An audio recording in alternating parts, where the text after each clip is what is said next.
Assalamualaikum warahmatullahi wabarakatuh. Hai teman-teman. Halo semuanya. Halo guys.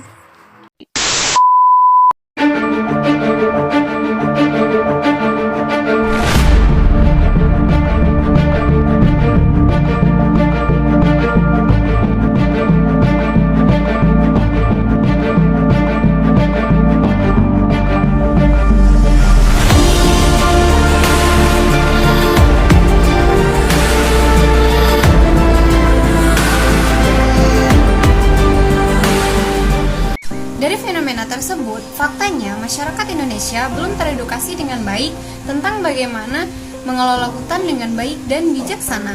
Hutan memiliki beragam fungsi bagi masyarakat sekitar, terutama bagi masyarakat yang tinggal di tepian hutan. Salah satu fungsinya adalah sebagai penyangga seluruh aspek kehidupan sosial, budaya, dan ekonomi. Hutan juga berfungsi sebagai pemenuh kebutuhan pangan dan juga berfungsi sebagai sumber energi seperti kayu bakar. Namun, jika masyarakat Indonesia tidak bisa menjaga hutan dengan baik, maka akan terjadi kerusakan hutan.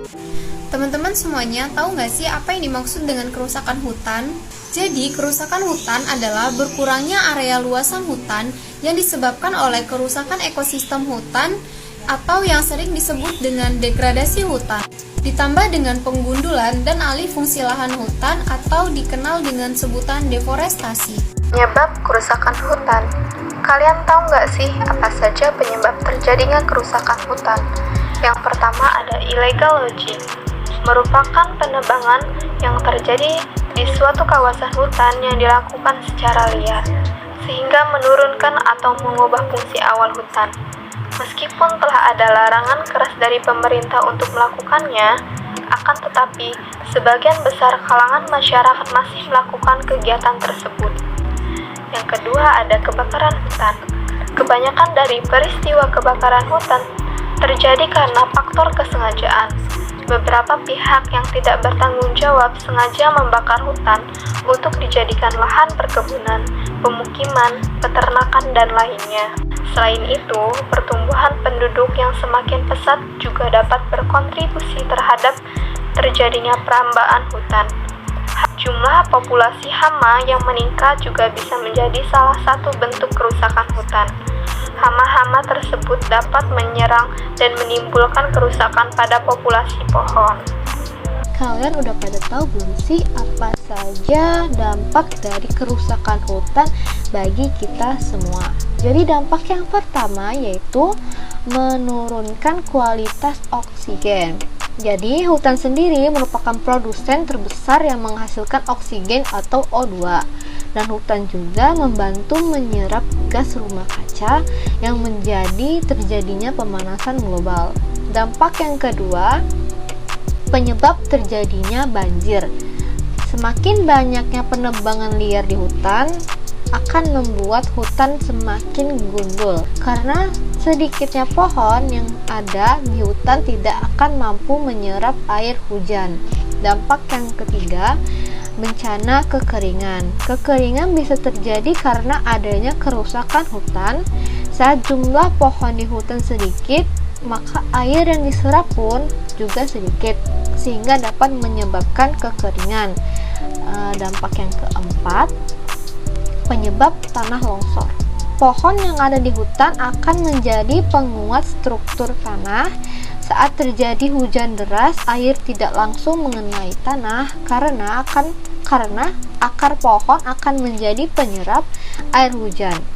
Dan penyebab yang kelima yaitu terganggunya siklus air. Pohon memiliki peranan yang penting dalam siklus air, yaitu menyerap curah atau air hujan serta menghasilkan uap air yang mana akan dilepaskan ke langit atau ke udara. Jadi semakin sedikit jumlah pohon, maka kandungan uap di udara juga akan sedikit untuk menghasilkan hujan. Setelah tadi dijelaskan mengenai dampak dari kerusakan lingkungan, sekarang saya akan memberikan tips kepada teman-teman untuk mencegah terjadinya kerusakan lingkungan. Yang pertama yaitu tebang pilih. Kita memilih pohon-pohon yang sudah tua, memilih pohon-pohon yang sudah pantas untuk ditebang, lalu membiarkan pohon-pohon yang masih kecil dan membiarkan pohon-pohon yang masih muda untuk tetap tumbuh. Yang kedua yaitu dengan melakukan reboisasi. Teman-teman, penebangan pohon itu mengakibatkan hutan gundul sehingga banyak hal yang dapat terjadi, salah satunya yaitu banjir. Maka perlu dilakukan yaitu reboisasi, penanaman kembali pohon pada lahan yang gundul sehingga terhindar dari bencana tersebut. Yang ketiga yaitu ikut melakukan pelestarian lingkungan. Teman-teman, banyak sekarang orang-orang atau komunitas bergerak untuk mencegah kerusakan lingkungan. Kita bisa berpartisipasi dalam hal tersebut, bisa menjadi donatur ataupun bisa menjadi pelaksana. Kita tinggal memilih, kita mampu yang mana. Kemudian yang keempat yaitu tidak mencemari lingkungan. Banyak hal yang mencemari lingkungan seperti sampah, kemudian limbah-limbah. Hal kecil yang bisa kita lakukan yaitu dengan mengurangi sampah, teman-teman. Kita buang sampah pada tempatnya, kita buang limbah apapun itu pada tempatnya. Yang kelima yaitu hal kecil namun sangat berdampak kepada kerusakan lingkungan, yaitu mengurangi penggunaan kertas. Teman-teman, kita tahu bahwa kertas itu terbuat dari pohon. Maka dengan kita mengurangi penggunaan kertas, kita juga turut andil dalam mencegah kerusakan lingkungan. Jadi kesimpulannya adalah berdasarkan teori ekopsikologi yang melihat hubungan keterikatan antara manusia dan alam sebagai salah satu timbal balik, maka sebaiknya dan seharusnya kita melestarikan hutan kita. Selamatkan hutan untuk selamatkan dunia. Selamatkan hutan untuk selamatkan dunia.